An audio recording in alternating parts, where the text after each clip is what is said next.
Satu lagi dalam naskah skripsi yang penting diperhatikan adalah soal fokus. Nah, saya melihat bahwa fokus dalam naskah skripsi ini penting sekali. Banyak sekali saya melakukan pengujian ataupun dalam pembimbingan skripsi, saya melihat bahwa mahasiswa tidak bisa fokus. Karena ini seolah-olah karya masterpiece gitu ya, yang satu-satunya dikerjakan untuk lulus sarjana, maka dibuat kayaknya yang complicated, yang semua ini dimasukkan. Akibatnya memang tidak bisa fokus. Nah, hal ini akan menjadi bumerang sebenarnya dalam naskah skripsi kalian. Nanti kalau diuji, wah hasilnya pasti kacau. Nah, dalam kesempatan ini ya saya akan membahas tentang bagaimana membuat naskah skripsi itu yang fokus. Nah, saya ucapkan selamat datang kalian semua di channel Tirta Musitama ya. Di channel ini kalian akan mendapatkan tips sukses belajar di perguruan tinggi bersama saya Profesor Tirta Musitama. Nah, kita akan membahas tentang naskah fokus ya dalam naskah skripsi. Melakukan kegiatan atau penulisan skripsi dengan fokus itu juga menghindari ya kesalahan fatal dalam penulisan skripsi. Ada 5 hal yang akan saya paparkan, fokus seperti apa yang bisa kamu lakukan para pejuang skripsi sehingga naskah kamu bagus. Dan di akhir video ini saya akan menunjukkan satu super tipsnya sebenarnya. Seperti apa agar naskah skripsi kamu fokus. Mulai saja langsung ya. Yang pertama, terkait dengan fokus dalam pemilihan topik penelitian. Seringkali naskah skripsi kamu itu kemana-mana, ya nggak jelas, kamu merasa stuck, karena kamu nggak fokus dalam memilih topik penelitian. Topik penelitiannya terlalu besar, ya, terlalu beragam, terlalu ya kurang spesifik. Nah itu, terlalu besar, terlalu tinggi, inginnya yang terlalu berlebihan. Yang itu bagus, yang itu juga bagus, yang itu lebih bagus lagi. Nah akhirnya kayak dicampur-campur. Padahal skripsi itu paling ya cuma 40 halaman, 60 halaman, atau bahkan sekarang ada skripsi yang seperti layaknya artikel ilmiah, mungkin 20 halaman. Nah, gimana kamu menuliskan itu semua? Jadi harus fokus dalam topik penelitiannya. Kamu harus memilih, dan itu strict. Kamu harus memilih ya, berani ya mengambil keputusan antara yang ini bagus, yang itu bagus, yang ono juga bagus. Mana yang pilih salah satu ya, yang manapun nggak ada masalah gitu ya, yang manapun yang penting kamu nanti bisa mengerjakannya dengan baik, spesifik ya, jangan karena semata-mata ingin ini dan ingin itu langsung semua dimasukkan. Oke, itu yang pertama. Yang kedua adalah fokus dalam pemilihan fenomena penelitian. Ini berkaitan dengan yang pertama. Bagaimana mau memilih fenomena penelitian yang fokus, yang spesifik, yang detail, ya, yang kecil, ya, yang langsung mengarah kepada topik penelitian. Kalau topik penelitiannya nggak fokus. Kalau kamu merasa gini, oh fenomena itu cocok deh dimasukin, fenomena yang itu juga cocok, kok fenomena yang itu juga cocok gitu. Nah, kamu harus hati-hati, harus mulai memikirkan, jangan-jangan topik penelitian gue ini nggak fokus ya, karena banyak fenomena bisa masuk gitu ya. Kok kayaknya semuanya pengen masuk dan cocok. Nah ini sama halnya dengan tips yang pertama tadi, kamu harus strict. Kalau topik penelitian kamu udah fokus, fenomenanya di antara yang banyak itu harus kamu pilih yang paling relevan, yang paling terkait, ya, yang paling cocok, yang paling sesuai. Ya, 2-3 fenomena cukup lah ya menurut saya. Kalau ada 10 fenomena, waduh bahasnya di pendahuluan akan terlalu banyak. Oke, lanjut yang ketiga. Fokus dalam menyusun permasalahan penelitian. Kalau sudah tahu topiknya, sudah tahu fenomenanya, nah kira-kira gimana masalah penelitiannya apa? Kalau sekali lagi, wah ini juga masalah, yang itu juga masalah, yang ono juga masalah, ada banyak lagi permasalahannya. Nah jadi bagaimana kalau bisa memilih permasalahan penelitian yang benar-benar fokus juga. Diambil dari mana? Dari topiknya tadi. Nah, permasalahan penelitian ini akan menjadi semakin tajam, semakin fokus, semakin spesifik ketika fenomenanya sudah jelas. Fenomena yang antara dunia nyata, fenomena real di lapangan, ada problem di lapangan, atau juga kamu bisa melihat ya, membaca ya, berkonsultasi dengan literatur-literatur, buku-buku, textbook, atau artikel-artikel terbaru terkait dengan topik penelitian yang kamu teliti. Nah ini yang menjadi kata kunci nih untuk akhirnya bisa memilih permasalahan penelitian yang tajam.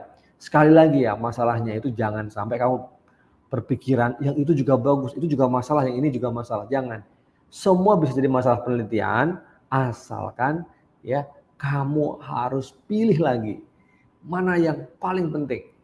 Ya. Nah, karena juga apa? Waktunya terbatas. Ya, waktu mengerjakan skripsi terbatas. Tempat ruang mengerjakan skripsi, halamannya juga terbatas, jumlah kata juga terbatas. Nggak mungkin kamu menyelesaikan masalah dunia dalam satu skripsi kamu. Bener nggak? Nah, oke. Lanjut lagi, yang keempat. Yang keempat, fokus dalam memformulasikan pertanyaan penelitian. Kata kuncinya nih, kalau kamu berhasil mengerucutkan permasalahan penelitian, langsung ketemu bagaimana memformulasikan pertanyaan penelitian. Karena kalau masalahnya udah jelas, yang kamu mau tanyakan udah jelas juga. Mau dari apa, mau bagaimana, ya, mau mengapa, ya. Bisa langsung saja kalau masalahnya ketemu. Perhatikan kalau kamu lagi-lagi merasa bahwa pertanyaan penelitian saya ini kok rasanya susah diformulasikan ya. Berarti kamu juga belum paham permasalahan penelitian kamu. Itu aja kata kuncinya ya. Sekali lagi, bikin karya ilmiah itu harus jujur pada diri sendiri. Ya kalau kita merasa belum jelas, oh berarti bisa dirunut dari atas, dari depan gitu, dari akarnya seperti apa. Ya, 4 ya. Nah, yang kelima sekarang ya, fokus dalam pemilihan teori atau konsep. Ini juga penting. Tetapi ini semua terkait dengan 4 hal di depan tadi, ya kan? Kalau udah tahu topiknya, tahu fenomenanya, tahu permasalahannya dan ada formulasi pertanyaan penelitiannya, kamu memilih teori atau konsep mana yang pas dalam melihat nih ya, menjadi kacamata. Oh, menjadi kacamata dari permasalahan penelitian dan menjawab pertanyaan penelitian tadi. Karena pertanyaan penelitian bisa saja dilihat dari berbagai macam framework ya, bisa dilihat dari berbagai macam teori gitu. Teori mana yang cocok, mana yang bagus. Nah, sekali lagi ya, bisa dilihat dari tulisan-tulisan sebelumnya terkait dengan topik ini. Nah, itu satu. Yang kedua, kamu merasa yakin yang mana, kamu merasa nyaman yang mana, kamu mau mengargumentasikan menggunakan sudut pandang apa, teori apa, konsep apa, kembali kepada kamu sendiri. Itu penting. Nah, di sini yang paling penting juga menurut saya adalah setelah kamu memilih teori atau konsep yang pas, usahakan ya, memang yang saya sampaikan ini kebanyakan adalah untuk skripsi sosial humaniora ya, manajemen, bisnis gitu ya. Memang kita punya tendensi untuk memasukkan berbagai macam teori. Kita banyak baca, banyak belajar gitu ya. Tetapi usahakan fokus kepada satu teori utama. Apalagi ini S1. Saya nggak bilang pragmatis, ya kan? Tetapi lebih baik kamu sukses, kamu bisa memahami teorinya, kemudian mampu mengimplementasikannya. Itu udah bener. Daripada kamu merasa kamu mau impress, ngasih impression yang bagus ke pembimbing atau penguji gitu dengan memasukkan teori X, Y gitu ya. Padahal mungkin akarnya dari teori itu berseberangan.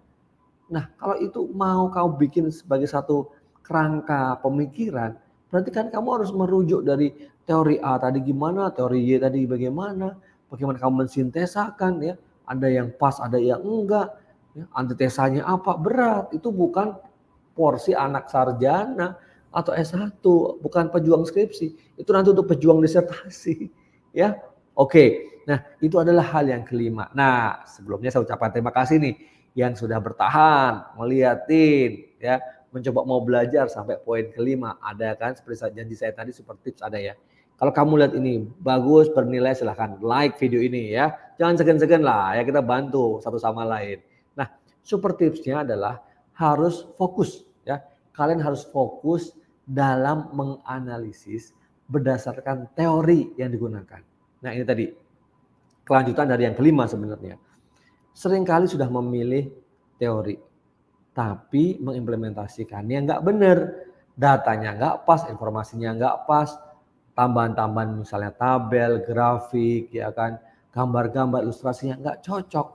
bagaimana skripsinya bisa fokus. Nah, ini menjadi hal yang penting ya.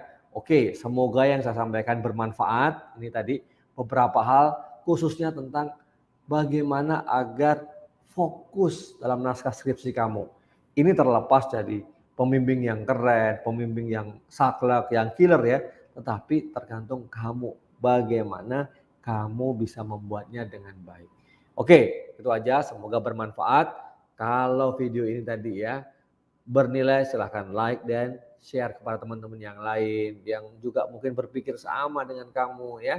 Jangan lupa tetap semangat, saya doakan skripsi kamu segera selesai dan segera menjadi sarjana dan bisa menempuh pendidikan lanjutan atau menempuh kehidupan kamu yang lebih menantang, yang lebih keren ya. Saya doakan kamu sukses ya.